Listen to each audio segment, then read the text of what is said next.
Hi எல்லோரும் எப்படி இருக்கீங்க? இன்றைக்கி மார்னிங் பிரேக்ஃபாஸ்ட் தான் இன்றைக்கி பார்க்க போகிறோம்.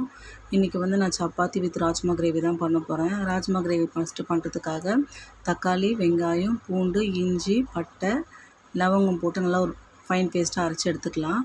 ஒரு குக்கரில் எண்ணெய் ஊற்றிட்டு சோம்பு, பட்டை, லவங்கம் போட்டு தாளிச்சிட்டு அரைச்சி வச்ச பேஸ்ட்டு சேர்த்து நல்லா வதக்கிக்கலாம். கிரேவிக்கு தேவையான அளவுக்கு உப்பு, ரெட் சில்லி சேர்த்து நல்லா வதக்கி எடுத்துக்கிட்டு நைட்டே நான் ராஜ்மா ஊற வச்சுருந்தேன். அதை நம்ம போட்டு அதில் சேர்த்து நல்லா வதக்கிட்டு கிரேவிக்கு தேவையான அளவுக்கு நம்ம தண்ணி சேர்த்துக்கலாம். நமக்கு எந்த அளவுக்கு கிரேவி வேணுமோ அந்த அளவுக்கு தண்ணி சேர்த்துட்டா போதும். குக்கரில் 2லேருந்து ஒரு 3 விசில் விட்டு எடுத்துக்கலாம். பக்கத்துலேயே நான் சப்பாத்தி ரெடி பண்ணிட்டேன். சப்பாத்தி போட்டு எடுத்துக்கிட்டேன். ராஜ்மா கிரேவியும் ரெடி ஆகிடுச்சு. லாஸ்ட்டாக நம்ம இறக்கும் போது கொஞ்சமாக கஸ்தூரி மேத்தி தூவி இறக்கணும்னா ஸ்மெல்லு டேஸ்ட்டு சூப்பராக இருக்கும்.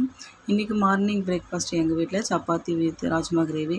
உங்கள் வீட்டில் என்ன பிரேக்ஃபாஸ்ட் சொல்லிட்டு கண்டிப்பாக எனக்கு கமெண்ட் பண்ணுங்கள், ஷேர் பண்ணுங்கள். பாய்.